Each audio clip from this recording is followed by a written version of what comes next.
The morning sun had barely risen when the neighborhood's peace was shattered by the sound of an angry voice.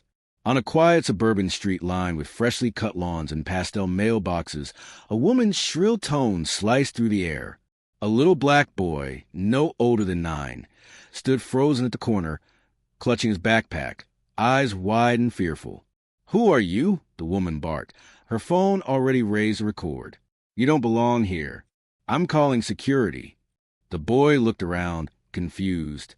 This was his neighborhood, the street where he lived, where his mother had worked 2 decades to afford a home. But none of that mattered now.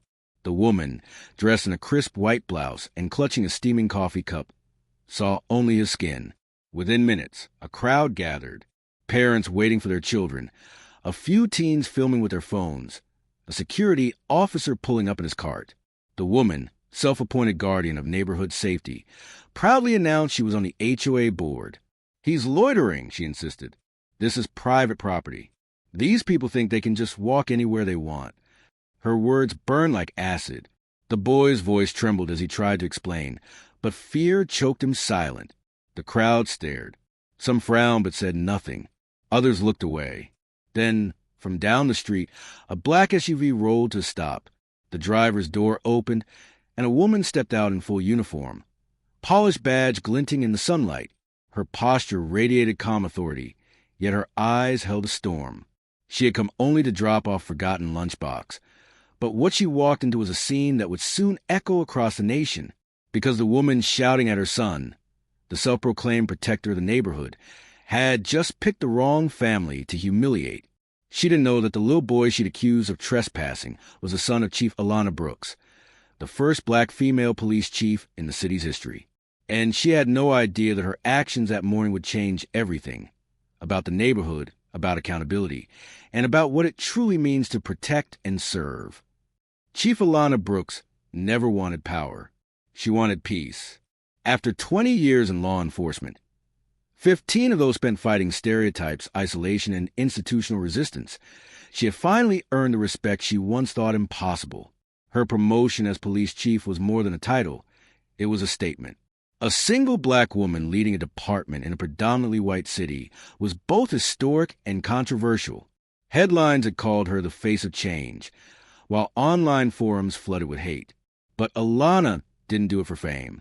She did it for the next generation, especially for her son, Malik.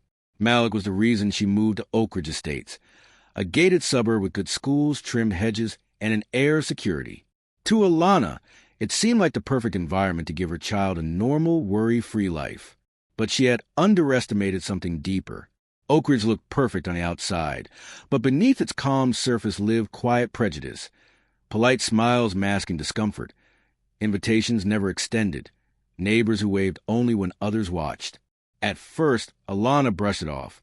She was used to the subtle differences, the way some parent avoided eye contact at the park, or how security patrols slowed near her driveway at night. "They'll get used to us," she told herself. Malik, cheerful and bright, didn't notice. He made friends easily at school, loved playing basketball, and often waited by the bus stop with a few classmates. But to one woman, that small act became suspicious behavior. Her name was Karen Whitfield, head of the HOA, retired real estate agent, and self-appointed neighborhood watchdog, known for her strict enforcement of rules. Trash cans left out too long, lawns not trimmed evenly. Karen saw herself as a reason Oak Ridge stayed safe. When Malik began standing alone some mornings at the corner, waiting for his bus after his friend's parents started driving him to school, Karen took notice. At first, she asked around, "Whose kid is that?" When no one answered confidently, she assumed the worst. To her, the boy's brown skin and backpack made him look out of place. The irony? Alana had moved to Oak Ridge to protect Malik from the world outside. She never imagined the threat would come from the people within her own gated walls. By the time she received the call that morning, Malik's trembling voice saying, "Mom, someone's yelling at me," Alana's police instincts kicked in before her emotions could. She drove faster than she should have. She didn't know she was heading toward a moment that would expose everything wrong with how safe neighborhoods define belonging. When Alana's SUV turned the corner, she saw the crowd immediately. Neighbors gathered near the bus stop, cell phones raised like witnesses to a spectacle. Malik stood motionless, eyes glistening, his backpack slipping from his shoulder. Karen Whitfield was in full command, her voice sharp and performative. "This isn't a public area," she lectured, looking around for approval. "I'm responsible for safety here. I don't care who he is. He can't just hang around the kids." Alana parked silently, heart pounding. Years of de-escalation training taught her to assess before reacting. But this was different. This was her son. She stepped out, her polished boots crunching on the pavement. Heads turned as the uniform caught their eyes. Dark blue, crisp, authoritative. For a split second, silence fell. But Karen didn't stop. "Good. The police are here," she said smugly, waving toward Alana as if summoning backup. "This child's been loitering. I've already contacted the HOA office and community patrol." The irony thickened like smoke.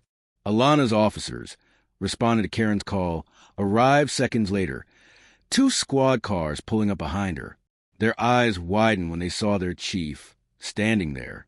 "Morning, Chief," one officer stammered. Karen frowned, confused. "Chief." Alana finally stepped closer to her son, kneeling slightly to meet his eyes. Malik was shaking, his small hands gripping his lunchbox. "It's okay, baby," she whispered softly, though her voice trembled. Then she stood up, turning toward Karen with the calm, steady tone that commanded entire precincts. She didn't have to raise her voice. The silence did the work for her. The officers exchanged glances, unsure whether to intervene or apologize. Karen's confidence faltered.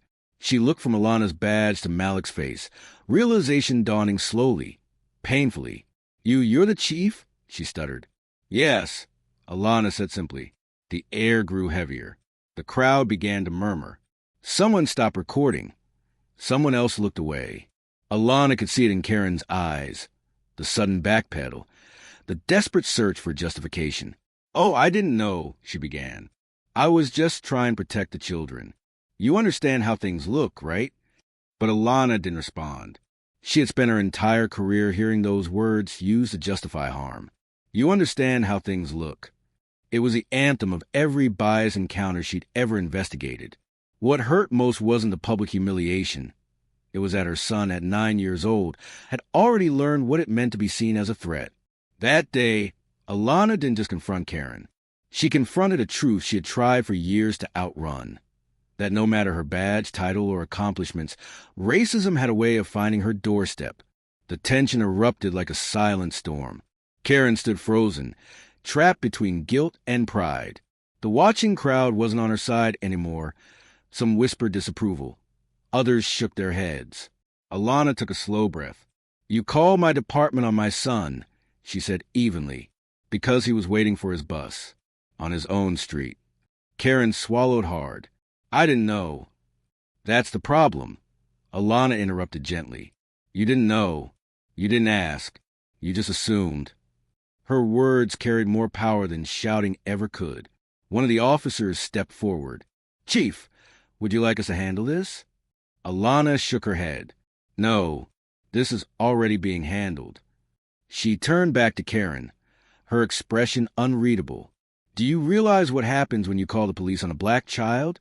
When you report someone as a threat because of how they look?" Karen's eyes darted to the ground. "I didn't mean—" "Intent doesn't erase impact," Alana said softly. "It could have gone differently. You could have caused a tragedy before breakfast." The silence that followed was suffocating. Even the children waiting for the bus didn't move. Then, without another word, Alana took her son's hand. "Come on, Malik." She walked him back toward the SUV, shoulders straight, heart heavy. The crowd parted like a wave, shame written across their faces. When the news broke later that day, because of course, someone's video had gone viral, the story spread like wildfire.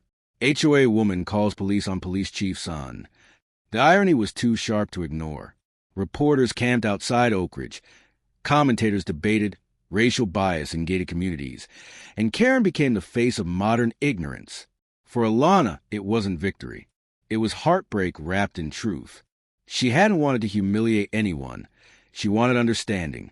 But sometimes, The world only listens when a mirror is forced before its eyes. Weeks later, Oak Ridge estates looked different, not physically, but emotionally. The manicured lawns and freshly painted fences couldn't hide the discomfort of self-reflection that had seeped into every corner of the neighborhood. The HOA board issued a public apology. Karen resigned quietly, retreating from the spotlight she once commanded. But Alana didn't gloat. She met with the remaining board members, insisting on something more lasting than punishment: education. She proposed community outreach workshops on diversity, empathy, and unconscious bias. The city supported her plan, turning Oak Ridge into the pilot neighborhood for a new initiative called Neighbors United. For Malik, healing took time. He had nightmares at first, hesitant to wait alone for the bus again. But one morning, he found other kids waiting beside him, white, Latino, Asian, all chatting like nothing had happened. Their parents had encouraged them, telling them it was safe, that was right. And in a way, it was the first real change Alana had ever seen. As the weeks turned into months, Karen herself reached out. Nervously, humbly, she asked to meet. Alana agreed, not for forgiveness, but for closure. Karen confessed that she had grown up in a world that taught her to fear what she didn't understand.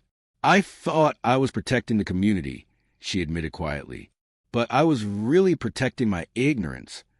Alana listened. Then, in her calm but unshakable way, she said, "Real protection comes from understanding, not control."